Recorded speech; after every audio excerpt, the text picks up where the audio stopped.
அப்பா நடக்க இருக்கிற வர்ஷிப் ஆண்டவர், ஆராதனை ஆண்டவரை கர்த்தா உங்க நாம மாத்திரம் மகிமைக்காக ஸ்தோத்திரிக்கிற ராஜனே. அப்பா இந்த சிறு ஜெபத்தை கேட்டபடினால நன்றி தகப்பனே. எல்லாவற்றையும் உன் கருத்தில் ஒப்பு கொடுக்குறேன். இயேசு நாமத்தில் வேண்டுகிற ஜீவனுள்ள நல்ல பிதாவே.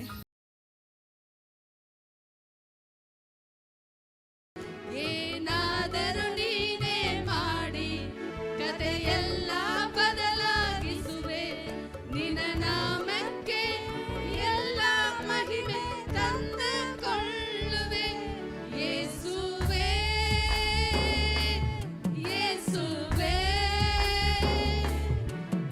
ನಿನಗೆ ಎಲ್ಲ ಸಾಧ್ಯವೇ. ಈ ಸಮಯದಲ್ಲಿ ಕರ್ತನು ನನಗೆ ಚಿಕ್ಕದಾಗಿ ಒಂದು ಸಾಕ್ಷಿ ಹೇಳೋಕ್ಕೆ ಸಹಾಯ ಮಾಡಿದ್ದಕ್ಕಾಗಿ ನಾನು ಕರ್ತನಿಗೆ ಸ್ತೋತ್ರ ಹೇಳ್ತೀನಿ. ನಾನು ಸಭೆಗೆ ಬರೋಕ್ಕೂ ಮುಂಚಿತವಾಗಿ ನನ್ನ ಜೀವನದಲ್ಲಿ ನಡೆದಿರುವ, ನನ್ನ ಕುಟುಂಬದಲ್ಲಿ ನಡೆದಿರುವ ಸಾಕ್ಷಿಗಳನ್ನು ನಾನು ದೇವರ ನಾಮ ಮಹಿಮೆಗಾಗಿ ನಿಮ್ಮ ಮುಂದೆ ನಾನು ಹಂಚ್ಕೊಳ್ತಾ ಇದ್ದೀನಿ. ನಾನು ಸಭೆಗೆ ಬರೋಕ್ಕೂ ಮುಂಚಿತವಾಗಿ ಅನೇಕ ಕಷ್ಟದಲ್ಲಿ, ಅನೇಕ ತೊಂದರೆಯಲ್ಲಿ, ದರಿದ್ರದಲ್ಲಿ ಮತ್ತು ಸಾಲದ ತೊಂದರೆಯಲ್ಲಿ, ಈ ರೀತಿಯಾಗಿ ದೆವ್ವದ ಕಾಟ ತೊಂದರೆಯಲ್ಲಿ ಹೇಳ್ಕೊಂಡೇ ಹೋಗ್ಬೋದು. ಅಷ್ಟೊಂದು ಕಷ್ಟದಲ್ಲಿ ನಾವು ಸಭೆಗೆ ಬರೋಕ್ಕೆ ಮುಂಚಿತವಾಗಿ ನನ್ನ ಜೀವನದಲ್ಲಿ ಈ ರೀತಿಯಾದ ಸಮಸ್ಯೆಗಳು ಅನೇಕ ಇತ್ತು. ಆದರೆ ಯಾವತ್ತು ನಾನು ದೇವ್ರನ್ನ ನಂಬೋದ್ನೋ ಆವತ್ತಿಂದ ದೇವರು ನನ್ನ ಜೀವನದಲ್ಲಿರುವ ಎಲ್ಲ, ನನ್ನ ಕುಟುಂಬದಲ್ಲಿರುವ ಕಷ್ಟಗಳಿಂದ, ಕಣ್ಣೀರಿಂದ, ಹೋರಾಟದಿಂದ, ದುಃಖದಿಂದ, ದೆವ್ವದ ಕಾಟದಿಂದ ಕರ್ತನು ಎಲ್ಲದರಲ್ಲೂ ಬಿಡಿಸಿ ಈ ದಿವಸದಲ್ಲಿ ನನ್ನನ್ನು ಸಾಕ್ಷಿಯಾಗಿ ಕರ್ತನು ನಿಲ್ಲಿಸಿದ್ದಕ್ಕಾಗಿ ನಾನು ಎಷ್ಟು ಸ್ತೋತ್ರ ಹೇಳೋದು ಸಾಲದು. ಯಾಕಂದರೆ ನಾನು ಸಭೆಗೆ ಬರೋಕ್ಕೂ ಮುಂಚಿತವಾಗಿ ನನ್ನ ಕುಟುಂಬದಲ್ಲಿ ಅಷ್ಟೊಂದು ಹೇಳೋಕ್ಕೆ ಆಗಲ್ಲ, ಅಷ್ಟೊಂದು ತೊಂದರೆಗಳಿತ್ತು. ಆದರೂ ಆ ಸಮಯದಲ್ಲೂ ಕೂಡ ನಾವು ಎಲ್ಲಿ ಹೋಗಬೇಕು, ಯಾವ ಕಡೆ ಹೋದರೆ ನಮಗೊಂದು ಬಿಡುಗಡೆ ಸಿಗುತ್ತೆ ಅಂತ ಹೇಳಿ ನಮ್ಗೆ ಯಾರು ಆಲೋಚನೆ ಹೇಳೋಕ್ಕೆ ಯಾರೂ ಇರಲಿಲ್ಲ ಆ ಸಮಯದಲ್ಲಿ. ಈ ರೀತಿಯಾಗಿ ಇರಬೇಕಾದ್ರೆ ನಮ್ಮ ಮನೆಗೆ ಬಂದುಬಿಟ್ಟು ಶನಿವಾರ ಆದರೆ ಸತ್ಯದಾಸ್ ಪಾಸ್ಟ್ರು ಎಂಬುದಾಗಿ ಒಂದು ಪಾಸ್ಟ್ರು ಬಂದು ನಮ್ಮ ಮನೆಗೆ ಬರೋರು. ಅವ್ರಿಗೆ ಯಾಕೆ ಬರ್ತಾಯಿದ್ರು, ನಮ್ಮ ಅತ್ತೆ ನಮ್ಮ ಮಾವ ಬಂದು ರಕ್ಷಣೆ ಹೊಂದಿದ್ರು ಅವ್ರು ದೇವ್ರ ಹತ್ರ ಅಷ್ಟೊಂದು ಒಂದು ಐಕ್ಯವಾಗಿರಲಿಲ್ಲ. ಅವ್ರು ಬಂದು ನಮ್ಮ ಮನೆಗೆ ಬಂದು ಒಂದು 2 ಅವರ್ ಶನಿವಾರ ಆದರೆ ಅವ್ರ ಮನೆಗೆ ಬಂದುಬಿಡ್ತಾಯಿದ್ರು. ಪ್ರೇಯರ್ ಮಾಡಿ, ಹಾಡು ಹೇಳಿ, ಮತ್ತು ಸಾಕ್ಷಿಗಳು ಹೇಳಿ, ಎಲ್ಲ ವಿಷಯಕ್ಕೆ, ದೇಶಕ್ಕಾಗಿ ಯಾವ್ಯಾವ ವಿಷಯಕ್ಕೂ ಎಲ್ಲ ಪ್ರಾರ್ಥನೆ ಮಾಡೋರು. ನನಗೆ ತುಂಬ ಬೇಜಾರಾಗ್ತಾಯಿತ್ತು. ಏನು ಇವರು ಬಂದು 2 ಅವರ್ ಕೂತ್ಕೊಂಡ್ರೆ ನಮ್ಮ ಕೆಲಸ ಆಗಲ್ವಲ್ಲ ಅಂಥೇಳಿ ನಾನು ತುಂಬ ಅವರು ಬರುವಾಗ ಅವ್ರಿಗೆ ತಪ್ಪಿಸ್ಕೊಂಡು ನಮ್ಮ ತಾಯಿ ಮನೆ ಕಡೆ ಓಡೋಗ್ಬಿಡ್ತಾಯಿದ್ದೆ. ಅವ್ರ ಕಣ್ಣಿಗೆ ಸಿಗದೆ ನಾನು ಹೋಗ್ತಾಯಿದ್ದೆ. ಈ ರೀತಿಯಾಗಿ ಇರಬೇಕಾದ್ರೆ ಒಂದು ದಿವಸ ಕರೆಕ್ಟಾಗಿ ಅವ್ರನ್ನ ಬರುವಾಗ ನಾನು ಅವ್ರ ಕೈಗೆ ಸಿಕ್ಕಾಕೊಂಡೆ. ಆಗ ಅವ್ರು ಹೇಳಿದ್ರು, ಒಂದು ವಾರದಲ್ಲೆಲ್ಲ ನಾವು ಎಷ್ಟೋ ಟೈಮ್ ವೇಸ್ಟ್ ಮಾಡ್ತೀವಮ್ಮ, ಎಷ್ಟೋ ಮಾತಾಡ್ತೀವಿ, ಏನೇನೋ ಮಾಡ್ತೀವಿ. ಒಂದು ದಿವಸ ಬಂದು ಸಭೆನಲ್ಲಿ ಬಾ, ನೀ ಚರ್ಚಿಗೆ ಬಾ, ದೇವ್ರು ನಿನ್ನನ್ನು ನೋಡಿ ಯಾವ ರೀತಿಯಾಗಿ ಬಲಪಡಿಸ್ತಾರೆ, ದೇವ್ರು ನಿಮ್ಮ ಜೊತೆಗೆ ಮಾತಾಡ್ತಾರೆ ಅಂತ ಏನೇನೋ ಹೇಳಿದ್ರು. ಅವ್ರದ್ದು ತಡ್ಕೊಳಕ್ಕಾಗಿಲ್ಲದೆ ನಾನೇನು ಮಾಡಿದೆ, ಚರ್ಚಿಗೆ ಹೋದೆ. ಚರ್ಚಿಗೆ ನಾನು ಯಾವ ರೀತಿಯಾಗಿ ಹೋದ್ನೋ ಹಾಗೇ ವಾಪಸ್ ಬಂದೆ. ನನ್ನಲ್ಲಿ ಯಾವ ಒಂದು ಬದಲಾವಣೆಯೂ ಇರಲಿಲ್ಲ. ಹಲ್ಲೆಲೂಯಾ. ನಿಜವಾಗ್ಲೂ ನನ್ನ ದೇವ್ರು ಎಷ್ಟು ಒಳ್ಳೆಯವರು ಅಂದರೆ, ನಾವು ಎಷ್ಟು ದೂರ ಹೋದರೂ ಅವ್ರು ನಮ್ಮನ್ನು ಕೈ ಬಿಡಲ್ಲ. ಹಲ್ಲೆಲೂಯಾ. ಆದರೆ ನಾವು ದೇವ್ರನ್ನ ಹಿಡಿಬೇಕಾಗಿರೋ ಆ ಹಿಡಿತನ ಬಂದು ಗಟ್ಟಿಯಾಗಿರಬೇಕು. ಯಾಕಂದರೆ ನಿಜವಾಗ್ಲೂ ಕೂಗುವ ಎಲ್ಲರಿಗೂ ಅವ್ರು ಉತ್ತರ ಕೊಡುವ ದೇವರಾಗಿದ್ದಾರೆ. ಹಲ್ಲೆಲೂಯಾ. ಈ ರೀತಿಯಾಗಿರ್ಬೇಕಾದ್ರೆ ನಮ್ಮ ಮಾವನಿಗೆ ಬಂದು ಯಾರೋ ನನ್ನ ಸಾಕ್ಷಿ ತುಂಬ ದೊಡ್ಡದಾಗಿದೆ, ಸಮಯ 10 ನಿಮಿಷ ಕೊಟ್ಟಿರೋದು, 10 ನಿಮಿಷಕ್ಕೆ ನನ್ನ ಸಾಕ್ಷಿಯನ್ನು ಮುಗಿಸೋಕ್ಕಾಗಲ್ಲ, ನನಗೆ ಸಮಯ ಕೊಡೋದಾರೆ ಇನ್ನೊಂದು ದಿವಸ ನಾನು ನನ್ನ ಸಾಕ್ಷಿಯನ್ನು ಹಂಚ್ಕೊಳ್ತೀನಿ. ಈ ರೀತಿಯಾಗಿರ್ಬೇಕಾದ್ರೆ ನಮ್ಮ ಮಾವನಿಗೆ ಮಂತ್ರ ಮಾಡಿ ಒಂದು ಕೈ ಕಾಲು ಬಂದು ಬಿದ್ದೋಗಿ ಅವರು ತುಂಬ ಒಂದು ಲೋಟ ನೀರು ತಗೊಂಡು ಕುಡಿಯೋ ಸ್ಥಿತಿಯಲ್ಲೂ ಇರಲಿಲ್ಲ. ಆ ರೀತಿಯಾಗಿ ಇರಬೇಕಾದ್ರೆ ಅವ್ರನ್ನ ಆಟೋನಲ್ಲಿ ಮಾಡ್ಕೊಂಡು ಚರ್ಚಿಗೆ ಕರ್ಕೊಂಡು ಹೋದ್ರು. ನಮ್ಮ ಮನೆಯವ್ರು ಕರ್ಕೊಂಡೋಗಿ ಪಾಸ್ಟರ್ ಬಂದು ಯೇಸು ಸ್ವಾಮಿಯಲ್ಲ ನಂಬಿಕೆ ಇದೆಯಾ ಅಂತ ಹೇಳಿ ಅವರು ಒಂದು ಮಾತು ಹೇಳಿ ಯೇಸುವಿನ ನಾಮವನ್ನು ಹೇಳಿ ಅವರು ಪ್ರೇಯರ್ ಮಾಡಿದ್ರು. ಪ್ರೇಯರ್ ಮಾಡಿದ ತಕ್ಷಣ ಅವರು ಯಶವಂತಪುರದಿಂದ ಹಿಡಿದು MA ಫ್ಯಾಕ್ಟ್ರಿ ಎಲ್ಲರಿಗೂ ನಿಮ್ಗೆ ಗೊತ್ತಿದೆ ಅಂತ ಅನ್ನಿಸ್ತಾ ಇದೆ, ಅಲ್ಲಿವರೆಗೂ ಅವರು ನಡ್ಕೊಂಡು ಬಂದರು. ಹೋಗುವಾಗ ಯಾವ ರೀತಿಯಾಗಿ ಆಟೋನಲ್ಲಿ ಹೋದ್ರು, ಆದರೆ ಬರುವಾಗ ಬಂದು ದೇವರು ಅಷ್ಟೊಂದು ಬಲವನ್ನು ಅವ್ರು ಕೊಟ್ಟು, ಅಷ್ಟು ಸುಖವನ್ನು ಕೊಟ್ಟು ಅವ್ರು ನಡ್ಕೊಂಡು ಬರುವ ರೀತಿಯಾಗಿ ದೇವರು ಸಹಾಯ ಮಾಡಿದ್ರು. ಆ ರೀತಿಯಾಗಿರ್ಬೇಕಾದ್ರೆ ಆಗ ನಮ್ಮ ಮನೆಯವ್ರು ಬಂದು ನನ್ನ ಸಭೆಗೆ ಮಾರನೇ ದಿವಸ ಕರೆದ್ರು. ಯಾಕಂದರೆ ನನಗೆ ತುಂಬ ನೋವುಗಳಿತ್ತು, ಯಾವಾಗಲೂ ಎದೆ ನೋವು ಬರೋದು, ರಾತ್ರಿ ಆದರೆ ನನಗೆ ದೆವ್ವದ ಕಾಟ ಜಾಸ್ತಿ ಇರ್ತಾಯಿತ್ತು. ಈ ರೀತಿಯಾಗಿರ್ಬೇಕಾದ್ರೆ ನಮ್ಮ ಮನೆಯವರು ಚರ್ಚಿಗೆ ಹೋಗೋಣ ಬಾ ಅಂತ ಕರೆದ್ರು. ಸರಿ ಇವ್ರು ಬೈತಾರಂತ ಅದಕ್ಕೋಸ್ಕರ ನಾನು ಚರ್ಚಿದ್ರೆ, ಯಾಕಂದರೆ ನಾನು ಚರ್ಚಿಗೆ ಹೋಗ್ಬೇಕಂದ್ರೆ ನನಗೆ ಅನೇಕ ಸಮಸ್ಯೆಗಳಿತ್ತು, ನೋವುಗಳಿತ್ತು. ಅದರಿಂದ ನನಗೆ ಬಿಡುಗಡೆ ಹೊಂದ್ಕೋಬೇಕು ಅಂತ ನಾನು ಹೋಗಿಲ್ಲ, ಇವ್ರು ಕರೆದ್ರು ಅಂತ ಹೋದೆ. ಯಾಕಂದರೆ ನನ್ನ ಈ ಕೈಯಲ್ಲಿ ಮತ್ತು 2 ಕೈಯಲ್ಲೂ ಬರೇ ಪಿಂಪಲ್ಸೇ, ಯಾವಾಗಲೂ ನಾನು ಸ್ವೆಟ್ರ್ ಯೂಸ್ ಮಾಡಬೇಕಾಗಿತ್ತು. ಯಾಕಂದರೆ ಬಸ್ಸಲ್ಲಿ ಹೋದರೆ ಯಾರು ನನ್ನ ಪಕ್ಕದಲ್ಲಿ ಕೂತ್ಕೊಳ್ತಾ ಇರಲಿಲ್ಲ, ಅಷ್ಟೊಂದು ಅಸಹ್ಯವಾಗಿರ್ತಾ ಇತ್ತು. ಆ ರೀತಿಯಾಗಿ ಯಾರು ಏನೇನು ಅಂದರೂ ಡಾಕ್ಟ್ರ್ ಕಡೆ ಹೋದೆ, ದೇವಸ್ಥಾನಗಳ ಕಡೆ ಹೋದೆ, ಎಲ್ಲೆಲ್ಲಿ ಹೋಗಿನೂ ನನಗೆ ವಾಸಿ ಆಗಿಲ್ಲ. ಆ ಸಮಯದಲ್ಲೇ ನಮ್ಮ ಮನೆಯವರು ನನ್ನ ಚರ್ಚಿಗೆ ಕರ್ಕೊಂಡು ಹೋಗಿದ್ದು. ಚರ್ಚಿಗೆ ಹೋಗುವಾಗ 10 ಗಂಟೆಗೆ ಹೋಗಿದ್ವಿ, 2 ಗಂಟೆವರೆಗೆ ಕೂತಿದ್ದೆ. ನನ್ನ ದೇವ್ರು ಎಷ್ಟು ಒಳ್ಳೆಯವ್ರಂದರೆ, ಆ ಫಸ್ಟ್ ದಿವಸನೇ ನಾನು ದೇವ್ರು ನಾನು ಅನುಭವಿಸಿದೆ. ಅವ್ರು ಯಾವ ರೀತಿಯಾಗಿ ಕರ್ತನು ಒಳ್ಳೆಯವನು ಎಂಬುದಾಗಿ, ರುಚಿಸಬೇಕು ಎಂಬುದಾಗಿ ವಾಕ್ಯದಲ್ಲಿ ಇರುವ ರೀತಿಯಾಗಿ ನಾನು ಹೋಗಿದ್ದ ದಿವಸನೇ. ಯಾಕಂದರೆ ನನಗೆ ಮದುವೆ ಆದಮೇಲೆ ಭಯಂಕರ ಸೊಂಟ ನೋವಿತ್ತು, ತುಂಬ ಹೊತ್ತು ನನಗೆ ಕೂತ್ಕೊಳ್ಳೋಕ್ಕಾಗ್ತಾ ಇರಲಿಲ್ಲ. ಒಳಗಡೆ ಹೋಗಿ 10 ಗಂಟೆಯಿಂದ 2 ಗಂಟೆವರೆಗೆ ಕೂತಿದ್ದೀನಿ. ಇಷ್ಟಕ್ಕೂ ನಾನು ಪ್ರೇಯರ್ ಮಾಡ್ಕೊಂಡಿಲ್ಲ. ಪಾಸ್ಟ್ ಹತ್ರ ಹೋಗಿ ನನಗಾಗಿ ಪ್ರೇಯರ್ ಮಾಡಿ ಈ ರೀತಿಯ ಸಮಸ್ಯೆಗಳು ಇದೆ ಅಂತ ಹೇಳಿಲ್ಲ. ಅಲ್ಲಿ ಹೋಗಿ ಒಳಗಡೆ ಕೂತಿದ ತಕ್ಷಣ ವರ್ಷಿಪ್ ಮಾಡ್ತಾ ಇದ್ದಾರೆ. ನಿಜವಾಗ್ಲೂ ನನ್ನ ದೇವ್ರು ಎಷ್ಟು ಒಳ್ಳೆಯವರಂದರೆ ಹೇಳೋಕ್ಕೆ ಸಾಧ್ಯ ಇಲ್ಲ. ಅಲ್ಲಿ ಹೋಗಿ ಕೂತಿರ್ಬೇಕಾದ್ರೆ ಅವರ ಪ್ರಸನ್ನತೆ ನನ್ನ ಮುಟ್ತು. ಸುಖ ಕೊಡಿಸುವ ಆ ಪ್ರಸನ್ನತೆ, ನನ್ನ ಸೊಂಟವನ್ನು ಅಲ್ಲಿ ಆ ಪ್ರಸನ್ನತೆ ಇಳಿದಿದ ತಕ್ಷಣ ಅವತ್ತೇ ಆ ಕ್ಷಣನೇ ನನಗೆ ಬಿಡುಗಡೆ ದೇವ್ರು ಕೊಟ್ಟರು. ಹಲ್ಲೆಲೂಯಾ. ಎಷ್ಟೋ ಕಡೆ ನಾನು ಹಾಸ್ಪಿಟ್ಲ್ಗಳಿಗೆ ಎಲ್ಲ ಹೋದೆ, ಆದರೆ ನನಗೆ ಸುಖ ಸಿಕ್ಕಿಲ್ಲ. ಆದರೆ ದೇವ್ರ ಹತ್ರ ಹೋಗಿ ನಾನು ಪ್ರಾರ್ಥನೆ ಮಾಡಿಲ್ಲ, ಪಾಸ್ಟರ್ ಹತ್ರ ಹೇಳ್ಕೊಂಡಿಲ್ಲ. ಆದರೆ ದೇವರು ನಿಜವಾಗ್ಲೂ ಅಲ್ಲಿ ಹೋಗಿದ ತಕ್ಷಣ ನನಗೆ ಸುಖ ಕೊಟ್ಟರು. ನನಗೆ ಅಲ್ಲಿ ಹೋಗಿದ ತಕ್ಷಣ ಏನೋ ಒಂದು ಸಂತೋಷ, ಯಾರು ಕೊಡೋಕ್ಕಾಗದಂಥ ಒಂದು ಸಂತೋಷ, ಸಮಾಧಾನ. ನಿಜವಾಗ್ಲೂ ಈ ಲೋಕ ಕೊಡೋಕ್ಕಾಗಲ್ಲ ಅಂಥ ಒಂದು ಸಂತೋಷ, ಸಮಾಧಾನ ದೇವರು ನನಗೆ ಆ ಫಸ್ಟ್ ದಿವಸನೇ ಕೊಟ್ಟರು. 2 ಗಂಟೆವರೆಗೆ ಕೂತಿದ್ದೆ, ಮತ್ತೆ ಮನೆಗೆ ಬಂದು ಆಮೇಲೆ ನನಗೆ ಒಂದು ದಾಹ ಉಂಟಾಯಿತು.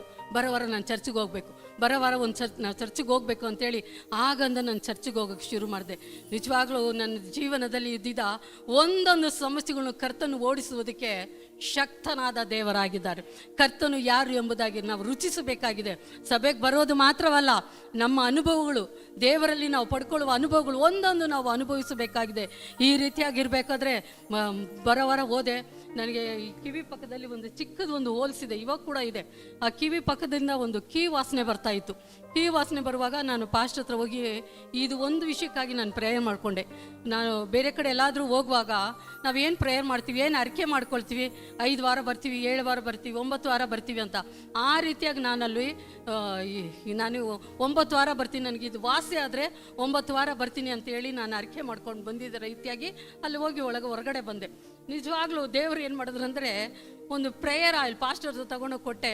ಅವರ ಪ್ರೇಯರ್ ಆಯಿಲ್ನ, ಯಾಕಂದರೆ ನನಗೆ ಸೀನ್ ಬಂದ್ರೂ ಸೀನಲ್ಲಿ ಕೀ ವಾಸನೆ ಬರ್ತಾಯಿತ್ತು. ಇಂಥ ಒಂದು ಸ್ಥಿತಿಯಲ್ಲಿ ಹಾಸ್ಪಿಟ್ಲಿಗೆ ಹೋಗುವಾಗ ಡಾಕ್ಟ್ರು ಆಪ್ರೇಷನ್ ಮಾಡಲೇಬೇಕು ಅಂತ ಹೇಳಿ 2-3 ಡಾಕ್ಟ್ರು ನನಗೆ ಅವ್ರು ಹೇಳಿದ್ರು, ಆಪ್ರೇಷನ್ ಮಾಡಲೇಬೇಕು, ನೀವು ಏನು ಔಷಧಿ ತೊಗೊಂಡ್ರು ವಾಸಿ ಆಗಲ್ಲಮ್ಮ ಅಂತ.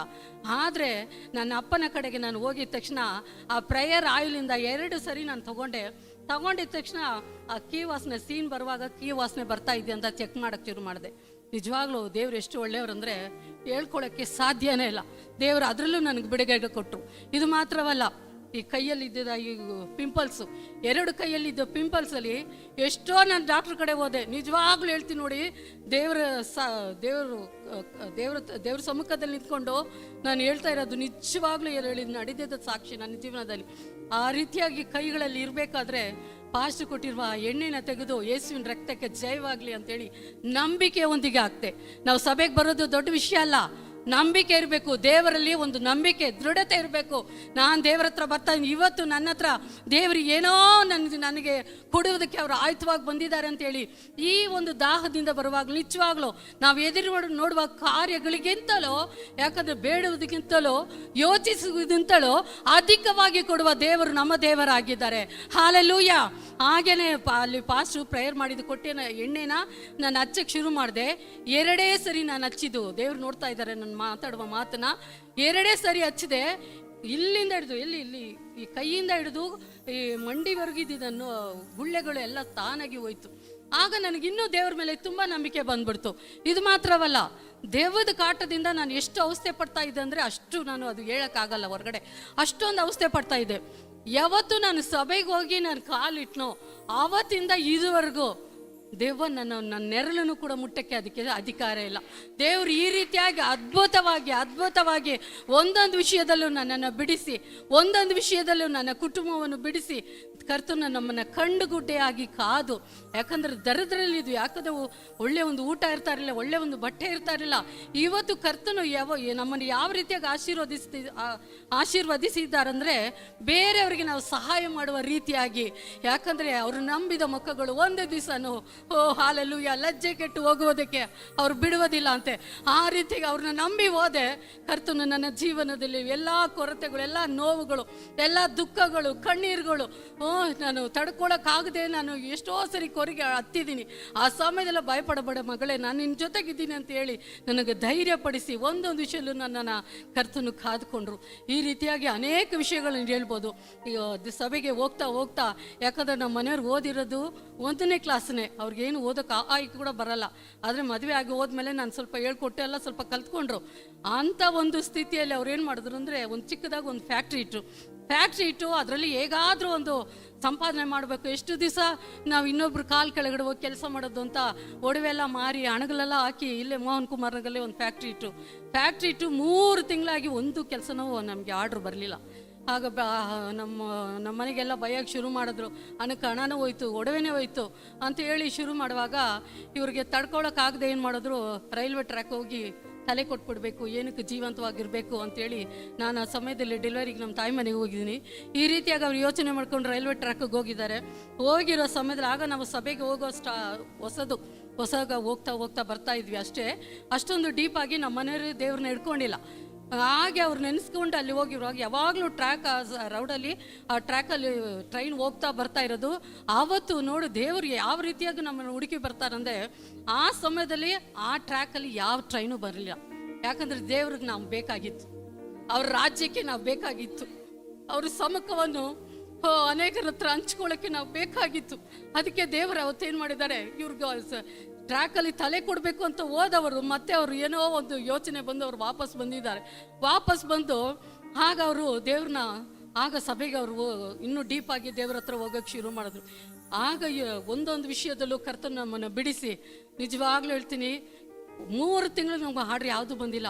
ಪೀನ್ಯಾಗಿ ಹೋದ್ಮೇಲೆ ಫ್ಯಾಕ್ಟ್ರಿ ಶಿಫ್ಟ್ ಮಾಡ್ಕೊಂಡು ಹೋದ್ಮೇಲೆ ಒಂದೊಂದಾಗಿ ಕರ್ತನ ನಮಗೆ ಸಹಾಯ ಮಾಡೋಕ್ಕೆ ಶುರು ಮಾಡಿದ್ರು. ಕೆಲಸಗಳು ಆರ್ಡ್ರ್ ಮೇಲೆ ಆರ್ಡ್ರ್ ಬಂತು. 1 ಫ್ಯಾಕ್ಟ್ರಿ ಅಲ್ಲ, 2 ಫ್ಯಾಕ್ಟ್ರಿ ಫ್ಯಾಕ್ಟ್ರಿಯಲ್ಲಿ ಇಟ್ಟಿದ್ದು ಮಾತ್ರವಲ್ಲ, 20 ಜನ ಕೆಲಸ ಮಾಡೋಕ್ಕೆ ಕರ್ತನ ನಮಗೆ ಕೃಪೆ ನೀಡಿದ್ರು. ಹಾಲೆಲೂಯಾ. ನಿಜವಾಗ್ಲೂ ನನ್ನ ದೇವರು ಎಷ್ಟು ಒಳ್ಳೆಯವರಾಗಿದ್ದಾರೆ. ಈ ಚಿಕ್ಕ ಸಾಕ್ಷಿ ನಾನು முகிஸ்ತೀನಿ. அடுத்ததா ஒரு விண்ணப்பம் பண்ணலாம். இப்போ நம்ம ஜெபித்தோம் ஆவிக்குரிய வண்ணமா, இப்போ சரீர பிரகாரமாக ஜெபித்தோம், இப்போ உலக பிரகாரமாக. நீதிமொழிகளை 31:10 பார்க்குற குணசாலியான ஸ்திரியை கண்டுபிடிப்பேன் யார் என்று நம்ம இந்த வேலையில் ஜெபிக்கலாம். எசப்பா, என் குடும்பத்தார் எங்களை பார்த்து சொல்லணும், குணசாலியான ஸ்திரீ. எல்லாவற்றையும் அநேகர் வேலைக்கு போகிறீங்க, வேலை செய்கிற இடத்துல சொல்லணும், ஓ கிறிஸ்துவ அறிந்தவர்கள் என்ன ஞானம் இவங்களுக்கு என்று சொல்லணும். நம்ம குடும்பத்தார்கள் சொல்லணும், ஓ என் மனைவி போல இல்லை, அவள் அதிகாலையில் எழும்புவா, தன் வேலை காரியங்களை கிரமமாக செய்வா, வேலைக்கு போவா. ஒரு கணவன்மார்கள் சம்பாதித்துன்னு வராங்க, ஆனால் அந்த காசை என்ன பண்ணணும், ஞானமாக நடத்துக்கிற சகோதரிகளாக இருக்கிறோம். நம்ம எல்லா விதத்தில் வேலைக்கு போகிறோம், அந்த வீணழிக்காதபடி எல்லாவற்றையும் கிரமமாக நடத்துக்கிறவங்க நம்மளாக இருக்கிறோம். நம்ம இந்த நாளில் கேட்கலாமா, எசப்பா என்னை புத்தியுள்ள ஸ்திரீயா மாற்றுங்க, அப்பா என்னை ஞானத்தில் பெருக செய்யுங்க, உம்முடைய ஞானம் என்னை ஆளட்டும். எசப்பா ஹல்லேலூயா. உலகத்து ஸ்திரீகள் அல்லப்பா நாங்கள், அப்பா உம்முடைய பிள்ளைகளாக இருக்கிறோம் சுவாமி. உம்முடைய ஞானம் எங்களை ஆளட்டும் சுவாமி. எங்கள் குடும்பத்தை அப்பா ஞானமாய் நடத்தணும் அப்பா. ஹல்லேலூயா. கிரமமாய் சுவாமி இயேசுவே உம்முடைய ஞானத்தில் குடும்பத்தை நடத்தணும் அப்பா. எங்களை நீங்கள் மேற்கொள்ளுங்கப்பா, எங்கள் சிந்த மண்டலங்களை நீங்கள் ஆளுக செய்யுங்க அப்பா. எங்கள் பிள்ளைகள் எங்களை பார்க்கும்போது சுவாமி, என் தாயை போல புத்தியுள்ளவள் இல்லை, எப்படியா சொல்லணும். எங்கள் கணவன்மார்கள் பார்க்கும்போது எசப்பா என் மனைவியை போல இல்லை, இப்படியா சொல்லணும் இயேசுவே அப்பா. இப்படியா சுவாமி அப்பா, எங்க ஞானம் சுவாமி அநேகருக்கு தெரிந்த வண்ணமா உமது ஞானத்தினால எங்களை இடை கட்டுங்கப்பா இயேசுவே. முது ஞானம் எங்களை மேற்கொள்ளட்டும். ஏசப்பா எங்களை தொடுங்க என்று சொல்லி ஜபிக்கலாமா? உற்சாகப்பட்டவர்களா நம்ம ஜபிக்கலாமா? ஆவியானவரே எங்களை தொடுங்கப்பா. உங்க பூரணமான ஞானம் எங்களை மேற்கொள்ளட்டும் சுவாமி இயேசுவே. புத்தியுள்ள ஸ்திரீகளா இருக்கணும் அப்பா. எங்க வேலை காரியங்களை ஞானமாய் நடந்து கொள்ளணும் அப்பா. நாங்க போகிற இடங்களை புத்தியுள்ள ஸ்திரீ என்று சொல்லத்தக்கதா, வேலை செய்கிற இடங்களை புத்தியுள்ள ஸ்திரீ என்று சொல்லத்தக்கதா ஏசப்பா எங்க புத்தி மண்டலங்களை நீங்க திறந்தருளுங்கப்பா. அப்பா பணத்தை கையாளுகிற ஞானத்தை எங்களுக்கு கொடுத்து வழி நடத்துங்கப்பா. இயேசுவே குடும்பத்தை நடத்த ஞானத்தை கொடுத்து அப்பா இயேசுவே எங்களை நடத்துங்கப்பா. இயேசுவே உங்க கரை எங்க மேல வல்லமையா இறங்கட்டும் சுவாமி. அப்பா நாங்க இருக்கிற வண்ணமா இல்லாதபடி ஏசப்பா உமது ஞானம் எங்களுக்குள்ள நிரப்பப்பட்டது ஜனங்கள் காணும்படியா சுவாமி. அப்பா உமது வேதத்தில் இருக்கிற புத்தியுள்ள ஸ்திரீகளை அப்பா இயேசுவே பின்பற்றுகிறவர்களா இருந்து உமது ஞானத்தை முற்றிலுமாய் பற்றி கொள்ள எங்களுக்கு கிருபை தாங்கப்பா. உமது ஞானம் எங்களை பின்தொடரும்படியா ஜெபிக்கிறோம் இயேசுவே. எங்களை சமர்ப்பித்து ஜெபிக்கிறோம். உமது ஞானம் எங்களை மேற்கொள்ளட்டும் அப்பா இயேசுவே. சோத்தரிக்கிறோம் சோத்தரிக்கிறோம். குடும்பத்தை கிரமமாய் நடத்தணும் அப்பா. பிள்ளைகளை தேவ பக்தியில கிரமமாய் நடத்தணும் அப்பா. அப்பா இயேசுவே இயேசுவே இயேசுவே. அப்பா வீண் காரியங்களுக்கு தலை போடாதபடி ஏசப்பா எவ்விதத்திலும் சுவாமி உமது ஞானமுள்ள பிள்ளைகளா இருந்து அப்பா கிறிஸ்துவை சேவிக்கிற பிள்ளைகளா இருக்கிறோம் என்று அறிந்து அப்பா சுற்று மற்றும் இருக்கிற எல்லா ஜனங்கள் மத்தியில ஞானமாய் நடந்து கொள்ளணும் ஏசப்பா. ஏசப்பா உமது ஞானம் எங்களை அப்பா முற்றிலுமாய் நிரப்பப்பட ஒப்பு கொடுத்து ஜெபிக்கிறோம் சுவாமி. உமது கரம் எங்க மேல இறங்கட்டும் அப்பா. அப்பா உமது ஆளுக இறங்கட்டும் அப்பா இயேசுவே. இம்மட்டமா சுவாமி ஜெபித்த ஜெபங்களை நீர் கேட்டீர் என்று நாங்கள் விசுவாசிக்கிறோம் சுவாமி. இயேசுவின் நாமத்தினால் எங்களை சமರ್ಪಿತು கொடுத்து ಜಪಿக்கிறோம் ಜೀವನುಳ್ಳ ಪಿತಾವೇ. ಕರ್ತನ ರಕ್ಷಕನಾಗಿರುವ ಯೇಸು ಕ್ರಿಸ್ತನ ನಾಮದಲ್ಲಿ ನಿಮ್ಮನ್ನು ನಾನು ಈ ಒಂದು ಬೈಬಲ್ ಸ್ಟಡಿಯ ಒಂದು ವಿಭಾಗ ಇವತ್ತು 2ನೇ ಸರಿಯಾಗಿದೆ. ಇದಕ್ಕೆ ನಾನು ನಿಮ್ಮನ್ನು ಸ್ವಾಗತಿಸ್ತಾ ಇದ್ದೇನೆ. Praise the lord. ಹಲ್ಲೆಲೂಯಾ. ನಮ್ಮ ದೇವರು ಒಳ್ಳೆಯವರು. ಆಮೇಲೆ ಎಷ್ಟು ಜನ ಹೇಳಕ್ಕೆ ಸಾಧ್ಯ? ಅನುಭವದಲ್ಲಿ ಹೇಳ್ರಿ, ಅನುಭವಿಸಿ ನೋಡಿದವ್ರು ಹೇಳ್ರಿ ಹೌದು ನನ್ನ ದೇವರು ಒಳ್ಳೆಯವರು. ಆಮೆನ್. ಹಲ್ಲೆಲೂಯಾ. ಆತನು ಮನುಷ್ಯನ ಹಾಗೆ ಸುಳ್ಳು ಹೇಳೋನಲ್ಲ. ನಾನು ಇರ್ತೇನೆ ನಿನ್ನ ಜೊತೆ ಭಯಪಡಬೇಡ ಅಂದರೆ ಆತನು ಕೊನೆಯವರೆಗೂ ನಮ್ಮೊಂದಿಗೆ ಇರ್ತಾನೆ. ಆಮೇಲೆ praise the lord. Hallelujah. So ಇವತ್ತಿನ ಈ ಒಂದು ಬೈಬಲ್ ಸ್ಟಡಿಗಾಗಿ ನಾನು ನಿಮ್ಮನ್ನು ಮತ್ತೊಂದು ಆವರ್ತಿ ಸ್ವಾಗತಿಸ್ತಾ ಇದ್ದೇನೆ. ಈ ಬೈಬಲ್ನಲ್ಲಿ ಅನೇಕ ಸ್ತ್ರೀಯರ ಬಗ್ಗೆ ನಾವು ನೋಡ್ಲಿಕ್ಕೆ ಸಾಧ್ಯ. ಅನೇಕ ಸ್ತ್ರೀಯರ ಬಗ್ಗೆ ನೋಡ್ತೀವಿ. ಆ ಸ್ತ್ರೀಯರಲ್ಲಿ ಕೆಲವರು ಮನೆಯನ್ನು ಕಟ್ಟಿದ್ರು, ಕೆಲವರು ರಾಜ್ಯವನ್ನು ಆಳಿದ್ರು, ಕೆಲವರು ಅನೇಕರನ್ನು ಬದುಕಿಸಿದ್ರು, ಕೆಲವರು ಅನೇಕರಿಗೆ ಆಧಾರವಾಗಿ ನಿಂತರು, ಸೇವಕರ ಜೊತೆಯಾಗಿ ನಿಂತರು ಅಲ್ವಾ. ನಾವು ನೋಡ್ಬೋದು ಅನೇಕರ ವಿಷಯದಲ್ಲಿ ನಾವು ವಿಶ್ವಾಸಿಗಳ ತಾಯಿ ಅಂತ ಕರೆಸ್ಕೊಳ್ತಾರೆ ಸಾರಾ. ಈ ರೀತಿ ಒಂದೊಂದು ಕ್ಯಾರೆಕ್ಟರ್ ನೀವೀಗ ಅಲ್ಲಿ ಕೂತ್ಕೊಂಡೆ ಗೆಸ್ ಮಾಡ್ರಿ ನಿಮ್ಮ ಫೇವ್ರೆಟ್ ಇದು ಯಾರು, ಕ್ಯಾರೆಕ್ಟರ್ ಯಾರು, ಸತ್ಯವೇದದ ಒಂದು ಫೇವ್ರೆಟ್ ಆದಂತಹ ಒಂದು ಸಹೋದರಿ ಯಾರು ಅಂತ ನೀವು ಗೆಸ್ ಮಾಡ್ರಿ. ನೋಡ್ರಿ ಇವತ್ತು ನಾವು ಇನ್ನೂ ಒಂದೊಂದು ದಿನನೂ ಒಂದೊಂದು ಸಹೋದರಿಯ ಬಗ್ಗೆ ನಾವು ನೋಡ್ಲಿಕ್ಕೆ ಹೋಗ್ತಾ ಇದ್ದೇವೆ. ಒಂದೊಂದು ಸಹೋದರಿಯ ಒಳಗಡೆ ಇರುವಂತಹ ಗುಣಗಳನ್ನು ನಾವು ಕಲೀಲಿಕ್ಕೆ ಹೋಗ್ತಾ ಇದ್ದೇವೆ. ಸೊ ಇವತ್ತಿನಿಂದ ಅದು ಪ್ರಾರಂಭವಾಗುತ್ತೆ. ಎಷ್ಟು ಜನ ನನ್ನೊಂದಿಗಿದ್ದೀರಾ? ವಿಶೇಷವಾಗಿ ಆನ್ಲೈನಲ್ಲಿರೋರಿಗೂ ನಾನು ಹೇಳ್ತಾ ಇದ್ದೇನೆ, ನೀವು ಒಂದು ಚಿಕ್ಕದಾದ ಒಂದು ಪುಸ್ತಕವನ್ನು ಮಾಡಿರಿ, ಅದರಲ್ಲಿ ನೀವು ಬರೀಲಿಕ್ಕೆ ಪ್ರಾರಂಭಿಸ್ರಿ. ಬಿಕಾಸ್ ಇದು ನಮ್ಮ ಸ್ಪೆಷಲಿ ನಮ್ಮ ಚಿಕ್ಕ ಮಕ್ಕಳಿಗೆ, ಮದುವೆ ಆಗದೆ ಇರುವಂಥ ಮಕ್ಕಳಿಗೆ ಬಹಳ ಯೂಸ್ಫುಲ್ ಆಗಿದೆ. ಯಾಕೆಂದರೆ ನೀವು ಹೋಗುವ ಮನೆಗಳಲ್ಲಿ ಅವರು ಯಾರನ್ನ ಪಡ್ಕೊಳ್ಬೇಕಂತ ಹೇಳಿದ್ರೆ ಭಕ್ತಿ ಉಳ್ಳ ಸ್ತ್ರೀಗಳನ್ನು ಪಡ್ಕೊಳ್ಬೇಕು. ಆಮೇಲೆ ಸತ್ಯವೇದದಲ್ಲಿರುವ ಎಲ್ಲ ಸ್ತ್ರೀಗಳ ಗುಣಗಳು ನಮ್ಮ ಹುಡುಗಿಯರಲ್ಲಿರಬೇಕು. ಸೊ ಅದೊಂದು ಆಸೆಗೆ ನಾನು ಹೇಳಿದೆ, ಪ್ರತಿಯೊಂದು ಮಕ್ಕಳು ಬರಬೇಕು. ಆನ್ಲೈನಲ್ಲಿ ನನ್ನನ್ನು ವೀಕ್ಷಿಸಿರುವಂಥ ಯೂತ್ಗಳು ಯಾರಾದರೂ ಇದ್ದರೆ ಇದನ್ನು ನೀವು ದಯವಿಟ್ಟು ಕೇಳ್ರಿ. ತಾಯಂದಿರು ನಿಮ್ಮ ಮಕ್ಕಳಿಗೆ ನೀವು ಕಲಿಸ್ಕೊಡ್ರಿ. ಒಂದು ಜರ್ನಿ, ಎಷ್ಟು ಜನ ನೀವು ಜರ್ನಿಗಾಗಿ ರೆಡಿ ಇದ್ದೀರಾ? ನಾವೊಂದು ಬೈಬಲ್ ಜರ್ನಿಯನ್ನು ಸ್ಟಾರ್ಟ್ ಮಾಡಿದ್ದೇವೆ. ನೀವು ಮಾಡ್ತೇವೆ, ನೀವು ಬರಬೇಕು, ಜೊತೆಗೆ ನಾವು ಕಲಿಯೋಣ. ಆನ್ಲೈನಲ್ಲಿ ಇರೋರು ಕೂಡ ಒಂದು ಚಿಕ್ಕದಾದ ಒಂದು ಡೈರಿಯನ್ನು ನೀವು ಮಾಡಿರಿ. ಒಂದೊಂದು ವಾರನೂ ನಾವು ಒಂದೊಂದು ಸ್ತ್ರೀಯ ಬಗ್ಗೆ ಕಲೀಲಿಕ್ಕೆ ಹೋಗ್ತಾ ಇದ್ದೇವೆ. ಆಮೇಲೆ ಸೊ ಕಳೆದ ವಾರದ ಬಗ್ಗೆ ನಾನು ಕಳೆದ ಒಂದು ಕ್ಲಾಸ್ನಲ್ಲಿ ನಾವು ಕೇಳಿದು ಅದ್ರ ಬಗ್ಗೆ ನಾನು ಜಸ್ಟ್ ಒಂದು ರೀಕ್ಯಾಪ್ ನೋಡ್ಲಿಕ್ಕೆ ಹೋಗ್ತಾ ಇದ್ದೇವೆ. ಕಳೆದ ಸತಿ ನಾವು ನೋಡಿದಂಥ ಒಂದು ಕಾರ್ಯ ನಮ್ಮನ್ನು ಉಂಟು ಮಾಡಿದ ಉದ್ದೇಶ.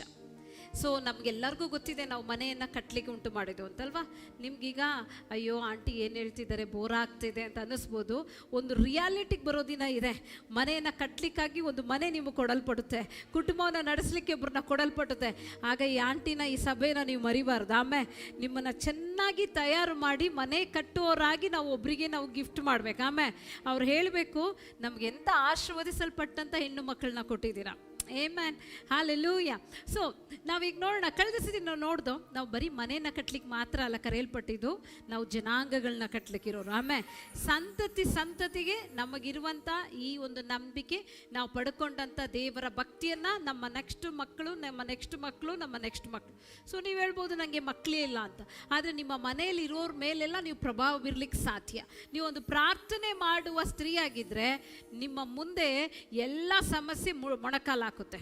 ಆಮೇಲೆ ನೀವು ಅಳುವ ಒಂದು ತಾಯಿಯಾಗಿ, ಉಪವಾಸ ಮಾಡುವ ಒಂದು ಸ್ತ್ರೀಯಾಗಿ, ಸಹೋದರಿಯಾಗಿ ಆ ಮನೇಲಿದ್ದರೆ ಆ ಮನೆಯಲ್ಲಿರುವಂಥ ನೀವು ಬೆಲೆ ಬಾಳುವ ವಸ್ತು. ಆಮೇಲೆ ಹಲ್ಲೆಲೂಯಾ. ಸ್ವರ್ಗ ಆ ರೀತಿಯಾಗಿ ನಿಮ್ಮನ್ನು ನೋಡುತ್ತೆ. ಹಾಗಾಗಿ ನಿಮಗೆ ಕೊಟ್ಟಿರುವಂಥ ರೋಲ್ ಏನಿದೆ ಅದು ಬಹಳ ದೊಡ್ಡದು. ನಾವು ಕಳೆದ ಸತಿ ನೋಡ್ದು, ನೀವು ಜನಾಂಗಗಳನ್ನು ಕಟ್ಟುವವರು. ಆಮೇಲೆ ಬರೀ 1-2 ಮಕ್ಕಳು, 1 ಮಕ್ಕಳಿಗೆ ಸೀಮಿತ ಅಲ್ಲ, ನೀವು 5 ತಲೆಮಾರುಗಳಿಗೆ ನೀವೇನಾಗಿದ್ದೀರಾ, ನೀವು ದ ಫೇತ್ ಮದರ್. ಆಮೇಲೆ ನಂಬಿಕೆಯ ತಾಯಿ ಹೇಳ್ರಿ, ನೀವು ನಂಬಿಕೆಯ ತಾಯಿ, ಮಾದರಿಯಾಗಿರೋರು. ಆಮೇಲೆ ಜನರೇಷನ್ ನಿಮ್ಮ ಹೆಸರನ್ನು ಹೇಳೋರು. ಆಮೇಲೆ ನಮ್ಮ ಅಜ್ಜಿ ನಿಮಿತ್ತ, ನಮ್ಮ ಅಜ್ಜಿ ನಿಮಿತ್ತ ನಾವು ಬಂದೋ. ಆಮೇಲೆ ಅಲ್ಲೆಲ್ಲೂ ಅವರಿಂದ ನಮಗೆ ರಕ್ಷಣೆ ಸಿಕ್ತು. ಆ ರೀತಿಯಾಗಿ ನಿಮ್ಮ ಮನೆ ನಿಮ್ಮ ಹೆಸರಿಂದ ಕರೆಸಲ್ಪಡಲಿ ಅಂತ ಕೇಳ್ಕೊಳ್ತಾ ಇದ್ದೇವೆ.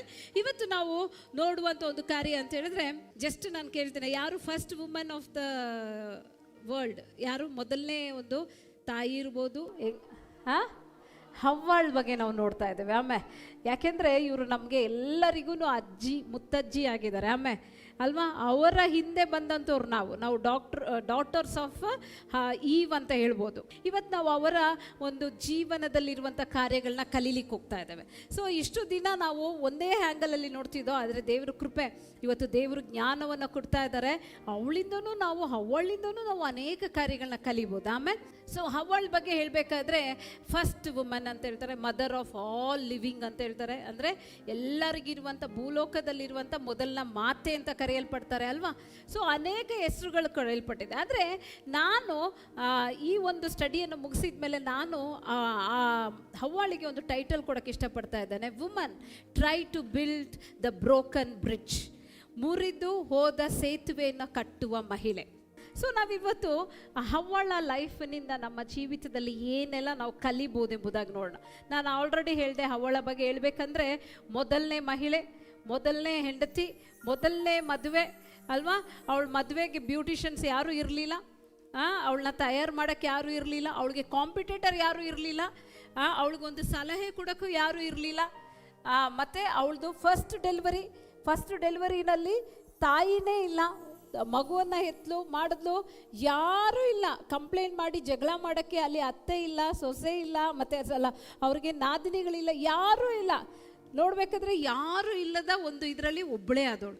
ನೀವು ಅಂದ್ಕೊಳ್ತೀರಾ, ಹಂಗಿದ್ರೆ ಸಾಕಿತ್ತಪ್ಪ ನನಗೂ, ಎಷ್ಟು ಚೆನ್ನಾಗಿರ್ತಿತ್ತು, ಪ್ರಾಬ್ಲಮ್ಸೇ ಇರ್ತಿರ್ಲಿಲ್ಲ ಅಂತ ಅಲ್ವಾ. ಆದರೆ ನೀವು ಯೋಚನೆ ಮಾಡಿರಿ, ನಿಮ್ಮ ಒಂಟಿತನದಲ್ಲಿ ನೀವೆಷ್ಟು ಹತ್ತಿದ್ದೀರಾ. ನನಗೆ ಯಾರು ಇಲ್ವಲ್ಲ ಅಂತ ಹತ್ತಿರೋದೇ ಜಾಸ್ತಿ, ಹೌದಾ ಅಲ್ವಾ. ನನ್ನ ನೋಡ್ಕೊಳ್ಳೋಕ್ಕೆ, ನನ್ನ ಹತ್ರ ಮಾತಾಡೋಕ್ಕೆ, ನನ್ನ ಏನು ತಿಂದ ಕುಡ್ದ ಅಂತ ಕೇಳೋಕ್ಕೆ ಯಾರೂ ಇಲ್ಲ ಅಂತ ಹತ್ತಿದವರೇ ಜಾಸ್ತಿ, ಹೌದಾ ಅಲ್ವಾ. ಆನ್ಲೈನಲ್ಲವರು ಇಲ್ಲಿ ನೋಡ್ರೋಣ, ನಮ್ಮ ವೇದನೆಯ ಕಾರಣ ಜಾಸ್ತಿ ನಮ್ಗೆ ಯಾರೂ ಇಲ್ಲ, ಕೇಳೋರಿಲ್ಲ, ನಮ್ಮನ್ನು ನೋಡೋರು ಇಲ್ಲ, ಇದರಲ್ಲೇ ನಾವು ಕಳೆದೋಗಿರ್ತೀವಿ. ಸೊ ಇವತ್ತು ನಾವು ನೋಡಬೇಕಾಗಿದ್ದು ಒಂದು ಮಹಿಳೆ, ಯಾರೂ ಇಲ್ಲ, ಯಾವ ಸಪೋರ್ಟೂ ಇಲ್ಲ, ಯಾವ ಎಕ್ಸ್ಪೀರಿಯನ್ಸೂ ಇಲ್ಲ, ಯಾರು ಹೇಳ್ಕೊಡೋಕ್ಕೆ ಯಾರೂ ಇಲ್ಲ, ಆದರೂ ಒಂದು ಕುಟುಂಬವನ್ನು ಕಟ್ಟಿದವಳನ್ನ ನಾವು ನೋಡ್ಲಿಕ್ಕೆ ಹೋಗ್ತಾ ಇದ್ದೇವೆ.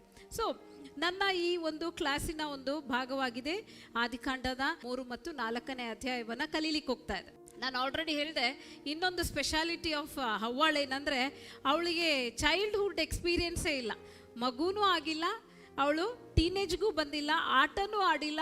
ಹುಟ್ಟಿದ ತಕ್ಷಣವೇ ಅವಳಿಗೇನು ಮಾಡಿದ್ರು, ಮದುವೆ.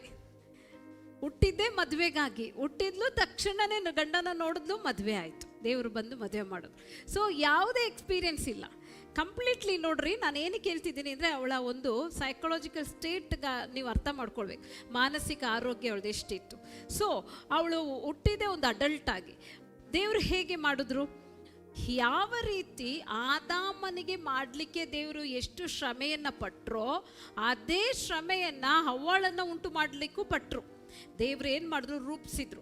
ಸೊ ಮಣ್ಣಿನಿಂದ ರೂಪಿಸೋದು ಈಸಿನಾ, ಬೋನ್ನಿಂದ ರೂಪಿಸೋದು ಈಸಿನಾ? ಮಣ್ಣು ಈಸಿ. ಏನು ಮಾಡುತ್ತೆ ಮಣ್ಣು? ಎಲ್ಲ ಚೆನ್ನಾಗಿ. ಆದರೆ ನಮ್ಮ ಸಹೋದರಿಗಳನ್ನ ಮಾಡುವಾಗ ದೇವರು ಜಾಸ್ತಿ ಟೈಮ್ ತೊಗೊಂಡಿರ್ಬೋದು ಅಲ್ವಾ? ಯಾಕೆ ಅಂತ ಹೇಳಿದ್ರೆ ಸ್ವಲ್ಪ ಭಾಗ ಗಟ್ಟಿ ಇರುತ್ತೆ, ಎಷ್ಟು ಬಗ್ಗದ್ರು ಇವತ್ತಿಗೂ ಕೆಲವೊಂದು ನಮ್ಮ ಎಮೋಷ್ನಲ್ ಭಾಗದಲ್ಲಿ ಆ ಒಂದು ಕ್ಯಾರೆಕ್ಟರ್ನ ನಾವು ನೋಡ್ತೀವಿ. ಸೊ ಮೇ ಬಿ ಜೋಕ್ಸ್ಗೆ ಹೇಳ್ತಾರೆ ಏನಂತ, ಬಲಶಾಲಿ ಆದವರು ಬ್ರದರ್ಸ್ ಅಂತ ಹೇಳ್ತಾರೆ. ಆದರೆ ನಿಜವಾಗ್ಲೂ ಏನಂತ, ಇದು ಮಣ್ಣಿನಿಂದ ಮಾಡಿದ್ದು, ಹೆಂಗೆ ಬೇಕಾದ್ರೂ ಬಗ್ಗಿಸ್ಬೋದು. ಆದರೆ ಸಿಸ್ಟರ್ಸ್ಗಳಿದಾರಲ್ಲ, ಬೋನಿಂದ ಮಾಡಲ್ಪಟ್ಟಿದ್ದು, ಸ್ವಲ್ಪ ಕಷ್ಟ ಬಗ್ಸೋಕ್ಕೆ ಅಂತ. So it's a joke. So ನಾವಿಲ್ಲಿ ನೋಡುವಂಥದ್ದು, ಹವ್ವಳನ್ನು ರೂಪಿಸಿದ ಮೇಲೆ ಆದಾಮನ ನೋಡುವಾಗ ಒಂದೇ ಥರ ಇದ್ದಾರೆ. ಬಹಳ ಸಂತೋಷ ಆಯ್ತು. ಅವನು ಕಂಡಿಡ್ದ, ನನ್ನ ಎಲುಬಿಗೆ ಎಲುಬು, ನನ್ನ ಮಾಂಸದ ಮಾಂಸವಾಗಿರು. ಸೊ ಅವಳು ಕೇಳಿದ್ದು, ಅವಳು ಹುಟ್ಟಿದ ತಕ್ಷಣ ಕೇಳಿರೋದು ವಾವ್. ಆಮೇಲೆ ಅವಳು ಹುಟ್ಟಿದ ತಕ್ಷಣ ಅವಳನ್ನ ನೋಡಿ ಹೆಣ್ಣ ಕೇಳ್ತಾರಲ್ಲ, ಫಸ್ಟ್ ಮಗು ಹೆಣ್ಣಾದರೆ ಅಯ್ಯೋ ಹೆಣ್ಣ, ಗಂಡಾಗಬೇಕಾಗಿತ್ತು. ಎರಡನೇ ಮಗು ಹೆಣ್ಣಾದರೆ ಅಯ್ಯೋ ಹೆಣ್ಣ, ಮೂರನೇ ಮಗು ಹೆಣ್ಣಾದರೆ ಹೋಗೋದೇ ಇಲ್ಲ, ನೋಡಲಿಕ್ಕೆ ಹೋಗೋದಿಲ್ಲ. ಸೊ ಆದರೆ ಒಂದು ರೀತಿಲಿ ನಾನು ಹೇಳ್ತೀನಿ, ಹವ್ವಳು ಹುಟ್ಟಿದ ತಕ್ಷಣ ಆದಾಮನು ಕೊಟ್ಟಿದ್ದು ಪ್ರಶಂಸೆಯನ್ನು, ಒಂದು ಪೊಯಮನ, ನನ್ನ ಬೋನಿಗೆ ಬೋನಾದವಳೆ. ಸೊ ಅದಕ್ಕೆ ಇವತ್ತಿಗೂ ಸ್ತ್ರೀಯ ಒಳಗಡೆ ಇರುವ ಒಂದು ಹಸಿವು, ಬಯಕೆ, ದಾಹ ಅದೇನು ಗೊತ್ತಾ, ನನ್ನ ನೋಡಿ ಯಾರಾದರೂ ಒಳ್ಳೆ ಮಾತನ್ನು ಆಡ್ಬೇಕು. ಯಾಕೆಂದರೆ ಹುಟ್ಟಿದಾಗಲೇ ಕೇಳಿದ್ದು ಒಳ್ಳೆ ಮಾತನ್ನು. ಸೊ ಅದರಿಂದನೇ ಇವತ್ತಿಗೂ ಒಂದು ಅಡುಗೆ ಮಾಡಿದ್ರು ಹೇಗಿದೆ, ಮಕ್ಕಳನ್ನ ಹೋಗಿ ಕೇಳ್ತಾರೆ ಹೆಂಗಾಗಿದೆ ಅಮ್ಮ, ಅಲ್ಲ ಹಸ್ಬೆಂಡ್ನ ಕೇಳ್ತಾರೆ ಹೆಂಗಾಗಿದೆ, ಅವ್ರು ಏನೂ ಹೇಳಲ್ಲ, ಆದರೂ ಏನು ಮಾಡಲ್ಲ ಅಂತ ಯಾರೂ ಕೂತ್ಕೊಳ್ಳಲ್ಲ. ಬಟ್ ಅವ್ರಿಗೊಂದು ಆಸೆ ಒಳಗಡೆ, ಒಂದು ದಾಹ ಏನಂದರೆ ಅವ್ರು ಮಾಡುವಂಥ ಒಂದೊಂದು ಕೆಲಸ, ಒಂದೊಂದು ವಿಷಯದಲ್ಲೂ ಅವ್ರನ್ನ ಪ್ರಶಂಸಿಸ್ಬೇಕು. ಸೊ ನನ್ನ ಜೊತೆ ನೀವು ಎಸ್ ಅನ್ನೋರು ಎಷ್ಟು ಜನ ಇದ್ದೀರಾ? ಹೌದಾ ಅಲ್ಲ? ಆನ್ಲೈನಲ್ಲಿರೋರು ಹೇಳ್ರಿ, ನಮ್ದು ಏನಾದರೂ ಒಂದನ್ನು ಹೇಳಿ ಯಾರಾದರೂ ಹೊಗಳ್ಬೇಕು. ನಮ್ಮನ್ನು ಹೊಗಳಿದ್ರೆ ಸಾಕು, ನಾವು ಏನು ಬೇಕಾದರೂ ಮಾಡ್ತೀವಿ. ನಮ್ಮನ್ನು ಜೋರು ಮಾಡಿದ್ರೆ ನಾವು ಏನೂ ಮಾಡೋದಿಲ್ಲ. ಆದರೆ ನಮ್ಮನ್ನು ಹೊಗಳಿದ್ರೆ ಸಾಕು, ನಾವು ಏನು ಬೇಕಾದರೂ ಮಾಡಲಿಕ್ಕೆ, ಏನು ಬೇಕಾದರೂ ಕೊಡಲಿಕ್ಕೆ ನಾವು ಏನಾಗಿರ್ತೀವಿ, ಭಾರಿ ನಮಗೆ ಖುಷಿಯಾಗಿರುತ್ತೆ. ಸೊ ಇದು ಈ ನೇಚರ್ ಎಲ್ಲಿಂದ ಬಂತು ಅಂತ ಗೊತ್ತಾಯ್ತಲ್ಲ. ಸೊ ನಾವಿಲ್ಲಿ ನೋಡೋಣ, ಹವ್ವಳ ಬಗ್ಗೆ ಇನ್ನೂ ಇಂಟ್ರೆಸ್ಟಿಂಗ್ ಟಾಪಿಕ್ ಇದೆ. ನಾನು ಹೇಳಿದೆ ಆಗಲೇ, ಏನು ಮುರಿದು ಹೋದ ಸೇತುವೆಯನ್ನು ಕಟ್ಟುವಂಥ ಮಹಿಳೆ. ಆಮೇಲೆ ಅದು ಹವ್ವಳಲ್ಲ, ಅದು ನಾನು. ಹೇಳ್ರಿ, ಮುರಿದು ಹೋಗಿರುವಂಥ ಸೇತುವೆಯನ್ನು ನಾನು ಕಟ್ತೇನೆ, ಅನೇಕ ಬ್ರಿಡ್ಜಸ್ನ ನಾನು ಕಟ್ಟಲಿಕ್ಕಾಗಿ ಕರೆಯಲ್ಪಟ್ಟವಳು. ಆಮೇಲೆ ನಾನು ಸುಮ್ಮನೆ ವೇಸ್ಟ್ ಅಲ್ಲ, ನಾನು ಸುಮ್ಮನೆ ಏನೋ ಬಂದಿಲ್ಲ. ಏನೋ ಹೇಳ್ರಿ, ನಿಮ್ಮ ಮನೇಲಿರುವಂಥ ಸಂಬಂಧಗಳು ಮುರಿದು ಹೋಗಿದ್ರೆ ಅದನ್ನ ಕಟ್ಟುವಂಥ ಮಹಿಳೆ ನಾನು. ಆಮೇಲೆ ದೇವ್ರು ಯಾಕೆ ಆ ಮನೆಗೆ ನಿಮ್ಮನ್ನ ಕೊಟ್ಟರು, ದೇವ್ರು ಯಾಕೆ ಅದೇ ಗಂಡನಿಗೆ ನಿಮ್ಮನ್ನ ಕೊಟ್ಟರು, ದೇವ್ರು ಯಾಕೆ ಇಂಥ ಮಕ್ಕಳನ್ನ ನಿಮ್ಗೆ ಕೊಟ್ಟರು? ನಿಮ್ಮ ಕೆಲಸ ಏನು, ಯಾವಾಗೆಲ್ಲ ಮನಸ್ಸುಗಳು, ಯಾವಾಗೆಲ್ಲ ಆ ಪ್ರಾಬ್ಲಮ್ಸ್ಗಳು ಬಂದು ಮುರಿದು ಹೋಗುತ್ತೋ, ಆ ಮುರಿದು ಹೋದ ಮನಸ್ಸುಗಳನ್ನ ನಿಮ್ಗೆ ಗೊತ್ತೇ ಇಲ್ಲ, ನೀವು ಕಟ್ತಾ ಕಟ್ತಾ ಕಟ್ತಾ ಇಲ್ಲಿ ತನಕನೂ ಬಂದಿದ್ದೀರ. ನೀವು ವರ್ಕ್ ಪ್ಲೇಸಲ್ಲಿದ್ದರೂ ಕೂಡ ಅನೇಕರನ್ನ ನೀವು ಕಟ್ತಾ ಇದ್ದೀರಾ. ಆಮೇಲೆ ಸೊ ಇವತ್ತು ನಾನು ನಿಮ್ಮನ್ನು ಅಪ್ರಿಷಿಯೇಟ್ ಮಾಡೋಕ್ಕೆ ಇಷ್ಟಪಡ್ತಾ ಇದ್ದೀನಿ. ನೀವು ಮುರಿದು ಹಾಕೋರಲ್ಲ, ನೀವು ಮುರಿದುದನ್ನು ನೀವು ಗುಣಪಡಿಸೋರು. ಹೇಳ್ರಿ, ನಾನು ಒಡೆಯೋಳಲ್ಲ, ನಾನು ಒಡೆದು ಹೋದುದನ್ನು ಸರಿಪಡಿಸೋಳು. ನನ್ನ ಜೊತೆ ಹೇಳ್ರಿ, ನಾನು ನಾಶ ಮಾಡಲಿಕ್ಕೆ ಬಂದವಳಲ್ಲ, ನಾನು ಸೌಖ್ಯ ಮಾಡಲಿಕ್ಕೆ ಬಂದವಳು. ಆಮೇಲೆ ನನ್ನಿಂದ ಮುರಿದು ಹೋದಂಥ ಸಂಬಂಧಗಳು ಕಟ್ಟಲ್ಪಡುತ್ತೆ. ನನ್ನ ಮಾತು, ನಾನು ಇರುವಂಥ ಜಾಗ, ನಾನು ನಡೆದುಕೊಳ್ಳುವ ರೀತಿಯಲ್ಲಿ ಮುರಿದು ಹೋದ ಸಂಬಂಧಗಳು ಕಟ್ಟಲ್ಪಡುತ್ತೆ. ಆಮೇಲೆ ನೀವು ಹೇಳ್ತಾ ಇರುವಾಗಲೇ ಅನೇಕ ಸಂಬಂಧಗಳು ನಿಮ್ಮ ಮಧ್ಯದಲ್ಲಿ ಕಟ್ಟಲ್ಪಡ್ತಾ ಇದೆ. ಆಮೇಲೆ ಕಹಿಯಾದ ಅನುಭವಗಳನ್ನ ದೇವರು ತೆಗಿತಾ ಇದ್ದಾರೆ. ಆಮೇಲೆ ಹಲ್ಲೆಲೂಯ. ನಾವಿಲ್ಲಿ ನೋಡ್ತಾ ಇರೋದು, ಮೊದಲನೇದಾಗಿ ನಾವು ಹೇಳ್ತೀವಿ, ಹವ್ವಳ ಫಸ್ಟ್ ತಪ್ಪು ಮಾಡಿದ್ದು ಯಾರು ಹೇಳಿ, ಪರವಾಗಿಲ್ಲ, ಹವ್ವಳೆ ಅಲ್ವಾ? ಸೊ ಫಸ್ಟು ಅವಳು ತಪ್ಪು ಮಾಡಿದ್ಲು. ಇವತ್ತು ನಾನು ಆ ತಪ್ಪು ಅಂತಲೇ ಹೇಳ್ತೇನೆ. ಬಟ್ ಆದರೆ ಆ ತಪ್ಪಿನ ಹಿಂದೆ ಇದ್ದ ಒಂದು ಉದ್ದೇಶವನ್ನು ಹೇಳೋಕ್ಕೆ ಇಷ್ಟಪಡ್ತೇನೆ. ಇದನ್ನು ನಾನು ಎಕ್ಸ್ಕ್ಯೂಸ್ ಆಗಿ ತಗೊಳ್ಳೋದಿಲ್ಲ, ಅಥವಾ ನಾವು ಹವ್ವಾಳು ಮಾಡಿದ್ದು ಸರಿ ಅಂತ ಹೇಳೋದಿಲ್ಲ. ಆದರೆ ಅವಳು ತಗೊಂಡ ಒಂದು ತೀರ್ಮಾನ ಇಡೀ ಮನುಷ್ಯ ಮಾನವ ಕುಲನೇ ಮರಣಕ್ಕೆ ಮಾಡ್ತು. ಎಲ್ಲರೂ ನನ್ನ ಜೊತೆ ಇದ್ದೀರಾ? ಒಂದು ಸ್ತ್ರೀ ತಗೊಳ್ಳುವಂಥ ಒಂದು ನಿರ್ಧಾರ ಇಡೀ ಕುಟುಂಬವನ್ನೇ ಹಾಳು ಮಾಡ್ಲಿಕ್ಕೆ ಸಾಧ್ಯ. ಒಂದು ಸ್ತ್ರೀ ತಗೊಳ್ಳುವಂಥ ನಿರ್ಧಾರ ಒಂದು ಪುರುಷನ ಆ ಒಂದು ಕರಿವಿಕೆಯನ್ನೇ ಹಾಳು ಮಾಡಕ್ಕೆ ಸಾಧ್ಯ. ಇವತ್ತಿಗೂ ಅದು ನಿಜ. ಒಂದು ಸ್ತ್ರೀ ಮನಸ್ಸು ಮಾಡಿದ್ರೆ, ಅದನ್ನೇ ಹೇಳೋದು, ಸ್ತ್ರೀ ಮನಸ್ಸು ಮಾಡಿದ್ರೆ ಏನು ಬೇಕಾದರೂ ಮಾಡಲು ಶಕ್ತಳು. ಅರ್ಥ ಆಯ್ತಲ್ಲ? ಸೊ ಇಲ್ಲಿ ನಾವು ನೋಡ್ತೇವೆ, ಈ ಒಂದು ಹಾಗಾದರೆ ಈ ಹವ್ವಳಿಗೆ ಏನು ಗೊತ್ತಿಲ್ಲ ಅಂತ ನಾವು ಅಂದ್ಕೊಳ್ತೀವಿ. ಇಲ್ಲ, ನಾವು ನೋಡಬೇಕಾದ್ರೆ ಹವ್ವಳು ದಿನಾ ದೇವ್ರ ಜೊತೆ ಐಕ್ಯವಾಗಿದ್ಲಂತೆ. ದೇವ್ರ ಜೊತೆ ಅವಳು ಐಕ್ಯವಾಗಿದ್ಲು, ದೇವ್ರ ಜೊತೆ ಸಂಬಂಧವನ್ನು ಇಟ್ಕೊಂಡಿದ್ಲು. ಯಾವಾಗಲೂ ದೇವರು ಏನು ಮಾಡ್ತಿದ್ರು, ಬರ್ತಾ ಇದ್ರು, ಎಲ್ಲ ಎಲ್ಲ ಈವ್ನಿಂಗ್ಸಲ್ಲೂ ದೇವ್ರ ಜೊತೆ ಇದ್ಲು. ಹೌದಾ ಅಲ್ಲ? ಎಷ್ಟು ಜನ ನೀವು ಒಪ್ಕೊಳ್ತೀರಾ? ವಾಕ್ಯ ತೆಗಿಲ್ಲ, ವಾಕ್ಯದಲ್ಲಿ ಪ್ರತಿ ಸಾಯಂಕಾಲ ದೇವರು ತೋಟದೊಳಗೆ ಬರ್ತಿದ್ರು, ಅವರೊಂದಿಗೆ ಸಂಚರಿಸ್ತಾ ಇದ್ರು. ಹಾಗಾದ್ರೆ ಅವಳು ಮಾತಾಡಿರ್ತಾಳಲ್ಲ, ಅವಳು ದೇವ್ರ ವಾಯ್ಸನ್ನು ಕೇಳಿರ್ತಾಳಲ್ಲ, ದೇವ್ರು ಎಷ್ಟು ಚೆನ್ನಾಗಿ ಅವ್ರಿಬ್ಬರ ಹತ್ರ ಮಾತಾಡುವ ಕೇಳಿರ್ತಾಳಲ್ಲ, ದೇವ್ರ ಬಗ್ಗೆ ಅವ್ರ ಹಸ್ಬೆಂಡ್ ಹೇಳಿರ್ತಾರಲ್ಲ, ಮೊದಲು ನಾನು ಹುಟ್ಟಿದೆ, ನನಗೆ ದೇವ್ರು ಈ ಥರ ಎಲ್ಲ ಹೇಳಿದ್ರು. ಈ ಸ್ಟೋರೀಸ್ ಬೇರೆ ಏನೂ ಇಲ್ಲ ಕೇಳಲಿಕ್ಕೆ. ಮೊಬೈಲ್ ಇಲ್ಲ, ಏನೂ ಇಲ್ಲ, ಬೇರೆ ಮನುಷ್ಯರೂ ಇಲ್ಲ, ಇರೋದೇ ಅವರಿಬ್ರು. ಯಾರ ಬಗ್ಗೆ ಮಾತಾಡಕ್ಕೆ ಸಾಧ್ಯ ಜಾಸ್ತಿ? ನಾಯಿ ಬೆಕ್ಕು ಬಗ್ಗೆ ಮಾತಾಡಿದ್ರು ಜಾಸ್ತಿ ಯಾರ ಬಗ್ಗೆ ಮಾತಾಡ್ತಾರೆ? ದೇವ್ರ ಬಗ್ಗೆ. ಸೊ ದೇವರೊಂದಿಗೆ ನಿಕಟವಾದ ಸಂಬಂಧ ಅವಳಿಗಿತ್ತು. ದೇವ್ರನ್ನ ಕೇಳ್ತಾ ಇದ್ಲು, ದೇವ್ರನ್ನ ನೋಡ್ತಾ ಇದ್ಲು, ಅವಳಿಗೆ ನಿಜವಾಗ್ಲೂ ಆಸೆ ಇತ್ತು ದೇವ್ರ ಮೇಲೆ. ಓಕೆ, ಸೊ ಹಾಗಾದ್ರೆ ಅಷ್ಟು ಆಸೆ ಇರುವಂತ ಈ ಒಂದು ಹವ್ವಳನ್ನ ಹೇಗೆ ದಾರಿ ತಪ್ಪಿಸಿದ್ದು ಅಂತ ಹೇಳಿದ್ರೆ, ಅವಳಿಗೊಂದು ಆಸೆಯನ್ನ ತಂದಿಡ್ತಾ ಇದ್ದಾನೆ ಯಾರು? ಸೈತಾನನ ಹೇಳ್ತಿದ್ದಾನೆ, ನೀನ್ ತಿಂದ್ರೆ ನೀನ್ ಹೇಗಾಗ್ತೀಯಾ? ನೀವು ದೇವರಂತೆ ಆಗುವಿರಿ. ಆಮೇಲೆ ಅರ್ಥ ಆಯ್ತಾ? ಅವಳಿಗೆ ದೇವ್ರಂದ್ರೆ ಇಷ್ಟ. ಎಲ್ಲರೂ ನನ್ನ ಜೊತೆ ಇದ್ದೀರಾ? ಅವಳಿಗೆ ದೇವ್ರಂದ್ರೆ ಇಷ್ಟ, ಅವಳಿಗೆ ದೇವ್ರನ್ನೇ ನೋಡ್ತಿದ್ಲು, ದೇವ್ರ ಮಾತನ್ನು ಕೇಳ್ತಿದ್ಲು.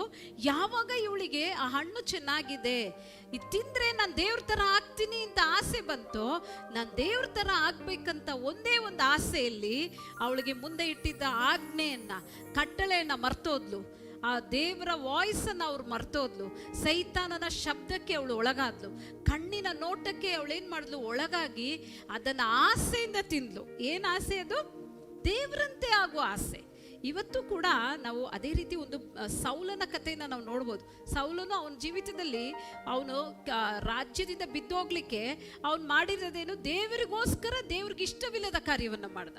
ಇವತ್ತು ಸಹೋದರರೇ, ನಾವು ನಮ್ಮ ಲೈಫಲ್ಲಿ, ಮಕ್ಕಳೇ, ನಾವು ನಮ್ಮ ಲೈಫಲ್ಲಿ ನಾವು ಗೊತ್ತಿಲ್ಲದೇನೋ ಇದೇ ತಪ್ಪುಗಳನ್ನ ಮಾಡ್ತಾ ಇದ್ವಿ. ನಾವು ಹವ್ವಳ ಜೀವಿತವನ್ನು ಕಲಿತಾ ಇದ್ವಿ. ನಮ್ಗಿಷ್ಟ ಸಭೆ ಅಂದ್ರೆ ಇಷ್ಟ, ಸೇವೆ ಅಂದ್ರೆ ಇಷ್ಟ, ದೇವರಂದ್ರೆ ಇಷ್ಟ, ವಾಕ್ಯ ಅಂದ್ರೆ ಇಷ್ಟ. ಅದಕ್ಕೆ ನಾವೇನು ಮಾಡ್ಬಿಡ್ತೀವಿ ಅಂತ ಹೇಳಿದ್ರೆ, ನಮಗೆ ಗೊತ್ತಿಲ್ಲದೆ ವಂಚನೆಗೊಳಗಾಗ್ತಾ ಇದ್ವಿ. ನಮ್ಗೆ ಗೊತ್ತಿಲ್ಲದೆ ಸೈತಾನನು ಈ ರೀತಿಯಾಗಿ ಮೇಲೆ ಮಾತಾಡಿ ನಮ್ಮನ್ನು ವಂಚನೆಗೀಡು ಮಾಡಿ ನನಗೂ ಸಭೆಗೂ ನನಗೂ ದೇವ್ರಿಗಿರುವ ಸಂಬಂಧವನ್ನು ತೆಗೆದಾಕ್ತಾನೆ. ನಿಮ್ಗೆ ಗೊತ್ತಿದೆಯಾ? ನೀವೆಲ್ಲರೂ ಒಬ್ಬ ಕುರುಬನ ಕೈಯಲ್ಲಿ ಕೊಡಲ್ಪಟ್ಟವರು, ಒಂದು ಸಭೆಯಲ್ಲಿ ನೆಡಲ್ಪಟ್ಟವರು. ಆನ್ಲೈನಲ್ಲಿ ನನ್ನನ್ನು ವೀಕ್ಷಿಸುವಂತಹ ಸಹೋದರಿಗೆ ನಾನು ಹೇಳ್ತಾ ಇದ್ದೇನೆ, ಪ್ರತಿಯೊಬ್ಬರು ನೀವು ಎಲ್ಲಿ ಯಾವ ಸಭೆಯಲ್ಲಿದ್ದೀರೋ ಆ ಸಭೆಯಲ್ಲೇ ಬೆಳಿಬೇಕು. ಆದರೆ ಬೇರೆ ಉದ್ದೇಶದಿಂದ ಅಲ್ಲ, ಇನ್ನೂ ಅರಿಯುವ ಉದ್ದೇಶ, ದೇವ್ರನ್ನ ಅರ್ಥಕೊಳ್ಳೋ ಉದ್ದೇಶದಿಂದ ನಮಗೆ ಗೊತ್ತಿಲ್ಲದೆ ನಾವು ವಂಚನೆಗೆ ಒಳಗಾಗ್ತಾ ಇದ್ದೇವೆ. ಹವ್ವಳಿಗೂ ಅದೇ ವಂಚನೆ.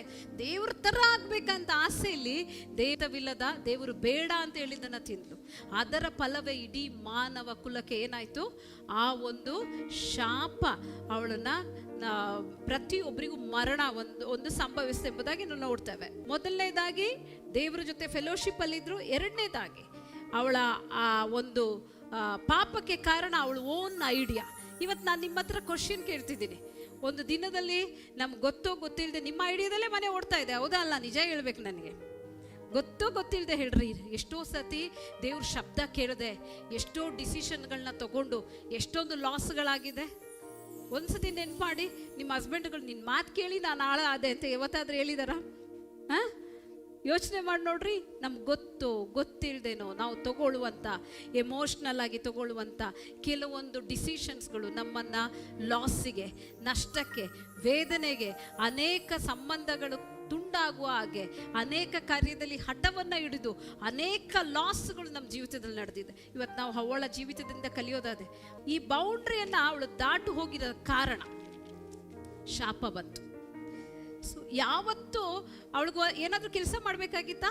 ಏದೇನು ತೋಟದಲ್ಲಿದ್ದಾಗ ಬೆವರು ಅನ್ನೋದೇ ಇರಲಿಲ್ಲ ಅಂತೆ, ಸ್ವೆಟ್ ಅನ್ನೋದೇ ಇರಲಿಲ್ಲ. ಯಾಕೆ?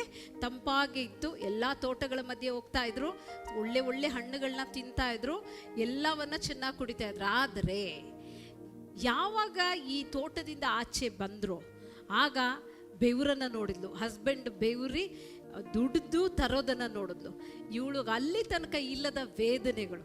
ಆಮೇಲೆ ನಾನು ಇವತ್ತು ಹೇಳ್ತಾ ಇದ್ದೇನೆ, ಇವತ್ತು ಲೇಡೀಸ್ಗಳು ತುಂಬ ಜನ ನೀವಿದ್ದೀರಾ, ನಿಮಗೆ ಗೊತ್ತಿದೆ ಮಂತ್ಲಿ ನಿಮ್ಮ ಪ್ರಾಬ್ಲಮ್ಸ್ಗಳು, ಡೆಲಿವರಿನಲ್ಲಿ ಎಷ್ಟು ಪೇಯ್ನ್ಗಳು, ಅಲ್ಲದಿರುವ ಹೊಟ್ಟೆ ನೋವುಗಳು, ಬ್ಯಾಕ್ ಪೇಯ್ನ್ಗಳು. ಈ ಪೇಯ್ನ್ಗಳು ಬಂದಿರೋದೇ ಇಲ್ಲಿಂದ. ಈ ಪೇಯ್ನ್ಗಳ ಆರಂಭ ದೇವ್ರು ಹೇಳಿದ್ರು, ನೀನು ನೋವನ್ನು ಅನುಭವಿಸ್ತೀಯ ಅಲ್ವಾ? ಸೊ ನೋಡ್ರಿ, ಈಗ ಇಷ್ಟು ದಿನ ಕಂಫರ್ಟ್ ಝೋನಲ್ಲಿ ಇದ್ದಂತಹ ಅವಳು ಈಗ ಒಂದು ಡ್ರೈ ಲ್ಯಾಂಡ್ಗೆ ಬಂದಿದ್ದಾಳೆ. ಯಾವ ಹಣ್ಣು ಇಲ್ಲ, ಯಾವ ಹಂಪಲು ಇಲ್ಲ, ಜೊತೆಗೆ ಯಾವ ಪಕ್ಷಿಗಳು ಇಲ್ಲ, ಬರೀ ಡ್ರೈ ಲ್ಯಾಂಡ್. ಅಲ್ಲಿ ತನಕ ಒಂದು ಒಳ್ಳೆ ತೋಟದಲ್ಲಿ ಇದ್ದವಳು ಸಡನ್ಲಿ ಒಂದು ಡಿಸಿಷನ್ ಇಂದ ಎಲ್ಲಿಗೆ ಬಂದಿದ್ದಾರೆ? ಈಗ ಹೊರಗಡೆ ಬಂದಿದ್ದಾರೆ. ಈಗ ಏನು ಮಾಡಬೇಕು? ಕಷ್ಟಪಡಬೇಕು. ಹಸ್ಬೆಂಡ್ ಬೆವ್ರನ್ನ ನೋಡುವಾಗ ಅವಳ ಮನಸ್ಸಲ್ಲಿ ಆಗಾಗ ಚುಚ್ಚು ಒಂದು ಕಾರ್ಯ ಏನು ಗೊತ್ತಾ? ಎಲ್ಲ ನನ್ನಿಂದ. ಅವಳಿಗೆ ದಿನ ಬೈಬಲ್ನಲ್ಲಿ ಆ ರೀತಿ ಬರೀಲಿಲ್ಲ ಅಂದ್ರು ಮುಂದೆ ನಿಮ್ಗೆ ಒಂದು ವಾಕ್ಯವನ್ನು ತೋರಿಸ್ಕೊಡ್ತೇನೆ. ಆದಾಮನು ಆಮೇಲೆ ದೇವ್ರ ಜೊತೆ ಯಾವ ಕಾನ್ವರ್ಸೇಷನು ಇಲ್ಲ. ಆದರೆ 4ನೇ ಅಧ್ಯಾಯಕ್ಕೆ ಬರುವಾಗ ಅವಳು ಮತ್ತೆ ದೇವ್ರ ಜೊತೆ ಕನೆಕ್ಟ್ ಮಾಡಕ್ಕೆ ಪ್ರಾರಂಭಿಸ್ತಾಳೆ. ಅವಳು ಗೊತ್ತಾಯ್ತು, ನನ್ನಿಂದ ಒಂದು ಸೇತುವೆ ಮುರಿದೋಯ್ತು, ನನ್ನಿಂದ ಒಂದು ಸಂಬಂಧ ಮುರಿದೋಯ್ತು, ನನ್ನಿಂದ ದೇವ್ರು ಇಟ್ಟಿದ್ದಂಥ ಆಶೀರ್ವಾದ ಮುರಿದೋಯ್ತು, ನನ್ನಿಂದ ಎಲ್ಲ ಕಾರ್ಯವೂ ಹಾಳಾಗಿದೆ ಅಂತ ಚೆನ್ನಾಗಿ ಗೊತ್ತು. ಅದಕ್ಕೆ ಈಗ ಅವಳೇನು ಮಾಡ್ತಿದ್ದಾಳೆ? ಕಾಂಪನ್ಸೇಟ್ ಮಾಡಲಿಕ್ಕೆ ದೇವ್ರ ಜೊತೆಗೆ ಮಾತನಾಡ್ಲಿಕ್ಕೆ ಪ್ರಾರಂಭಿಸ್ತಾಳೆ. ಇಲ್ಲೆಲ್ಲೂ ನಾವು ಆದಾಮನ ನೋಡ್ಲಿಕ್ಕೆ ಸಾಧ್ಯ ಇಲ್ಲ. ಆದರೆ ನಾವು ವಾಕ್ಯವನ್ನು ನೋಡೋಣ. 4ನೇ ಅಧ್ಯಾಯ 1ನೇ ವಾಕ್ಯ ಈ ರೀತಿ ಹೇಳ್ತಾ ಇದೆ. ಆದಿಕಾಂಡ 4ನೇ ಅಧ್ಯಾಯ ನಾವು ನೋಡುವಾಗ ಅವರಿಗೆ 3 ಜನ ಮಕ್ಕಳು ಅಂತ ನಾವು ನೋಡ್ತೇವೆ. 3 ಜನ ಮಕ್ಕಳಲ್ಲಿ ಒಂದು ವಿಶೇಷತೆಯನ್ನು ನೋಡ್ಬೋದು. ಮೊದಲನೇ ಮಗುವಾಗಿತ್ತು ಕಾಯಿನನು. ನಾನು ವಾಕ್ಯವನ್ನು ಓದ್ತಾ ಇದ್ದೇನೆ.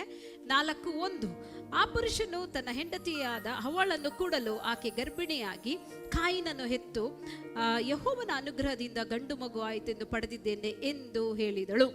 ಆಮೆನ್. ನೋಡ್ರಿ, ಯೆಹೋವನ ಅನುಗ್ರಹದಿಂದ, god has blessed me A child. ಏನರ್ಥ ಇದು? ಮತ್ತೆ ಕನೆಕ್ಷನ್. ಯಾರ ಜೊತೆ? ದೇವ್ರ ಜೊತೆ.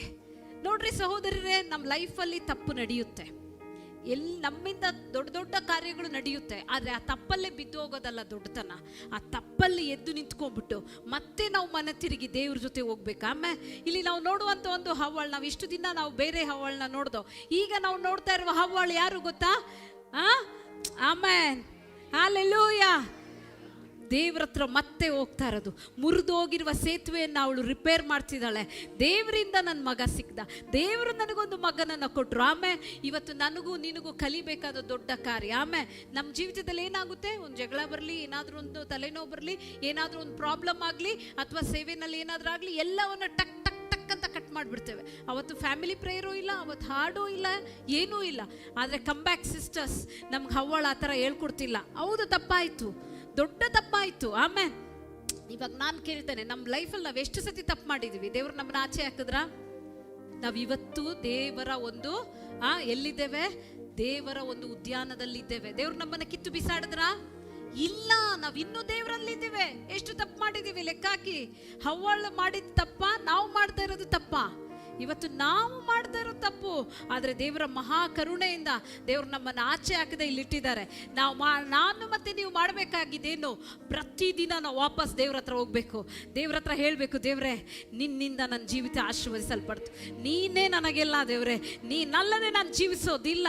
ಆಮೇಲೆ ನೋಡ್ರಿ, ಜಾಸ್ತಿ ಕಾನ್ವರ್ಸೇಷನ್ ನಾನಿಲ್ಲಿ ಬೈಬಲಲ್ಲಿ ಇಲ್ಲ, ಬಟ್ ನಾನು ಥಿಂಕ್ ಮಾಡ್ತೀನಿ. ಅವಳು ಒಂದೊಂದು ಸತಿ ತನ್ನ ಗಂಡ ಕಷ್ಟಪಡುವಾಗ, ತಾನು ಕಷ್ಟಪಡುವಾಗ, ಆ ಜಾಗ ನೋಡುವಾಗೆಲ್ಲ ಅವಳಿಗೆ ಅಂದಿರುತ್ತೆ, ನನಗೆ ದೇವ್ರು ಇಲ್ಲ. ಪ್ರತಿದಿನ ದೇವ್ರ ಜೊತೆ ಇದ್ಲು, ಪ್ರತಿದಿನ ದೇವ್ರ ವಾಕ್ಯವನ್ನ ಕೇಳ್ತಿದ್ಲು, ದೇವ್ರ ಶಬ್ದವನ್ನ ಕೇಳ್ತಿದ್ಲು, ದೇವ್ರನ್ನ ನೋಡ್ತಿದ್ಲು.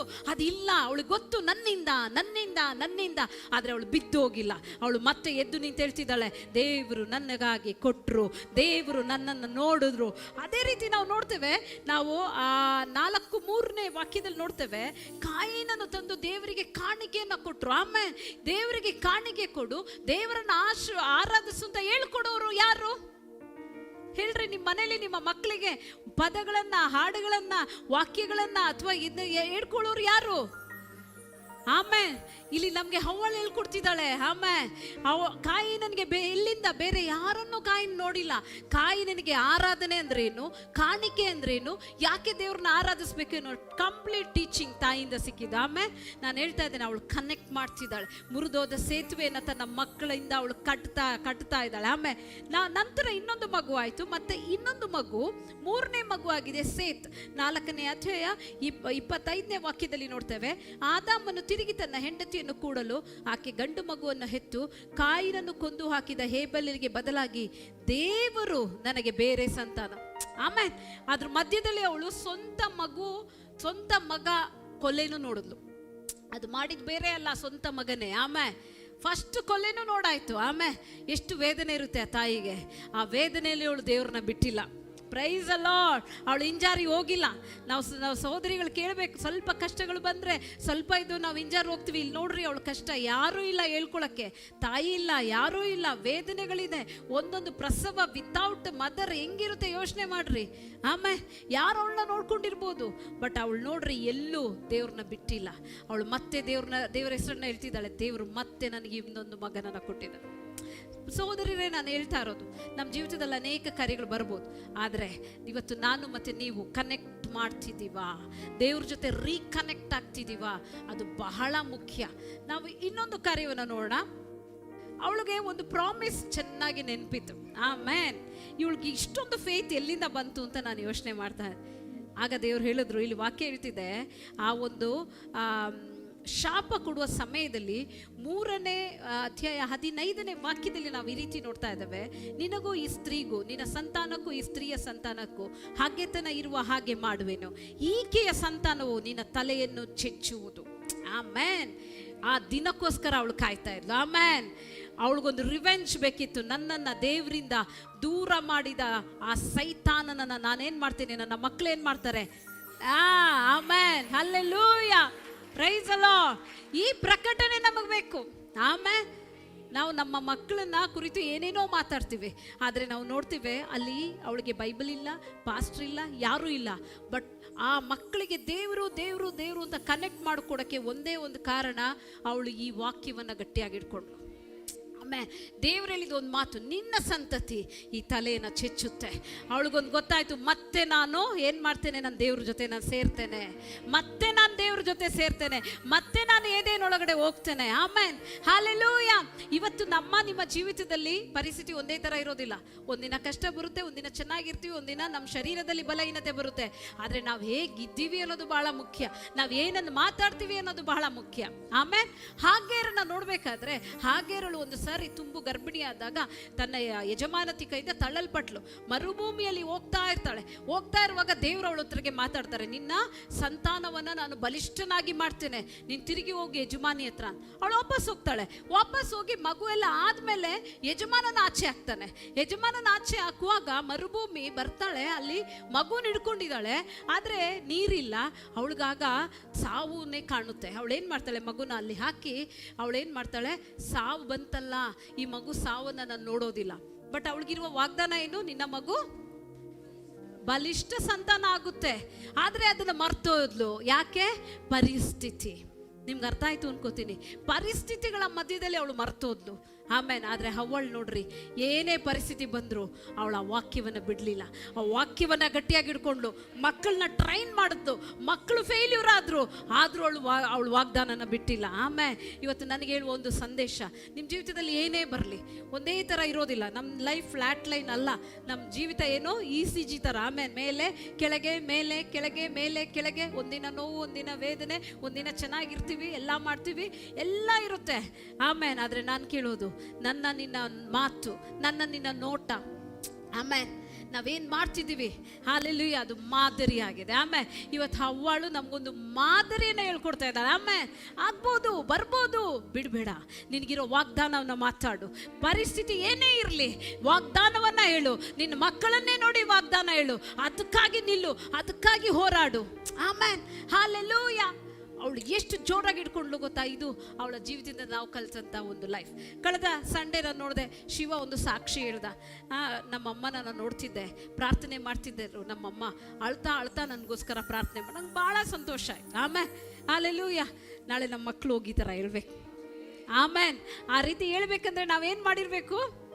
S, hallelujah. ಇವತ್ತು ನಿಮ್ಮನ್ನು ಮೋಟಿವೇಟ್ ಮಾಡಲಿಕ್ಕೆ ಎಷ್ಟೊಂದು ಮೋಟಿವೇಟರ್ ಇದ್ದಾರೆ, ಎಷ್ಟೊಂದು ಯೂಟ್ಯೂಬಲ್ಲಿ ಪ್ರಸಂಗ ಕೇಳ್ತಿದ್ವಿ, ಎಲ್ಲ ಮಾಡ್ತಿದ್ದೀವಿ. ಇವತ್ತು ನನ್ನ ಪ್ರಶ್ನೆ, ನಾನು ವಾಪಸ್ ಬರ್ತಿದ್ದೀನಿ, ಇವತ್ತು ನಾವು ಏನು ಮಾಡ್ತಿದ್ದೀವಿ? ಮೊದಲನೇ ಕಾರ್ಯ, ನಮ್ಮ ಜೀವಿತದ ಡಿಸಿಷನ್ಸ್ಗಳು ಯಾವ ರೀತಿ ನಾವು ತಗೊಳ್ತಾ ಇದ್ವಿ. ನಾನು ಆಗಲೇ ಹೇಳಿದೆ, ಒಂದು ಡಿಸಿಷನ್ ಸಾಕು.